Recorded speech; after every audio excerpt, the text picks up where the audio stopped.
Our fourth and final installment of potential JT. Realmuto trade centerpieces, barring any changes to the market, takes us back to the West Coast, as we check in on the Los Angeles Dodgers. It's been a busy weekend already breaking down candidates on the Reds, Padres and Braves. The following is a list of Dodgers prospects that Marlins fans should be keep tracking of, as we near the possibility of Realmuto wearing Dodger blue. See Keibert Ruiz, Baseball Americas. Although previous reports indicated that the Marlins were asking for the likes of F1B Cody Bellinger and other established Major League talent, the reality is this was never likely to transpire. Rather, a prospect-driven package with the Dodgers starts with one of the elite catching prospects in baseball.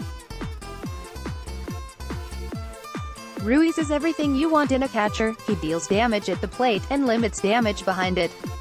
Known for his advanced hit tool, which is perfectly paired with a strong defensive ability, Ruiz is an ideal return for an outgoing Realmuto trade.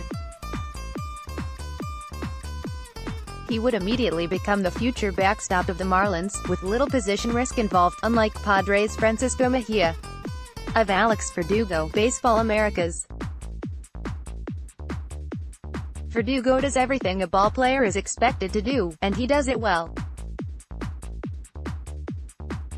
His floor is higher than most of the prospects discussed in this series of articles, and his ceiling is equally as exciting as the best targets discussed.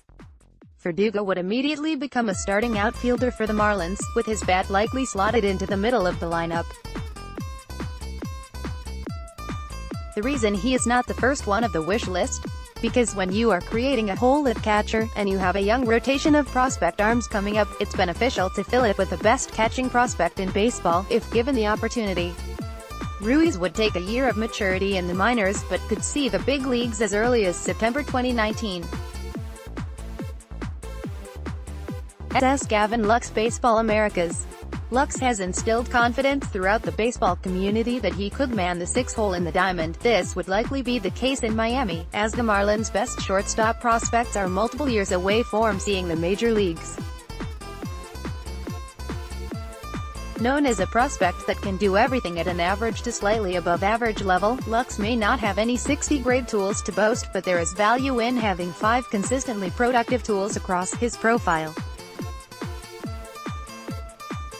Some may consider Lux's ceiling to be more fitting of a secondary piece, but his premium position skews his value towards centerpiece worthy. Secondary pieces, Jeter Downs. The Dodgers boast some of the strongest secondary pieces of the 4 teams that were mentioned. Ironically, if the Reds had not traded Gray and Downs to the Dodgers, then their rumored deal of Jonathan India, Tucker Barnhart, and lower-level prospects would be much more enticing, as Downs and Gray would have been excellent fits. Nonetheless, the Dodgers now own their rights, and may very well flip them over to Little Havana. As for why some in the national landscape believe that the Dodgers are the furthest out in the Realmuto market, this is because if Los Angeles decides to take Ruiz and Alvarez off the board, similar to how the Reds retain Senzel and the Braves possibly do with Riley, the Dodgers' Tier 2 prospects do not carry the same weight as other farms. So then, what finally happens? As for who ends up striking a deal with the Marlins for Realmuto, it is anyone's guess. I personally envision 3 realistic scenarios. 1. The Padres and Marlins resolve at a sweet spot of Mejia and Morihone, or similar SP prospect, as the main pieces. 2. The Reds include a stronger third piece, such as Santillan, in the India and Barnhart combo, which then allows the Marlins to pull the trigger of 2 top 100 prospects and the Gold Glove winning backstop. 3.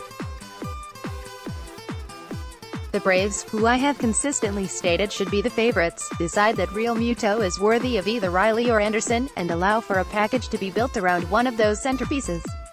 I believe that the instance in which this happens, the Realmuto stage comes to an end.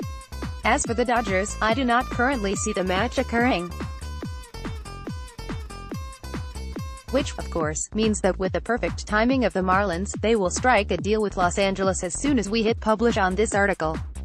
The 3 deals mentioned above are all trades that alleviate the thirst of upper-level talent in the Marlins farm. If they somehow come away with better prospect packages, Urias or Ruiz, then kudos to the fish.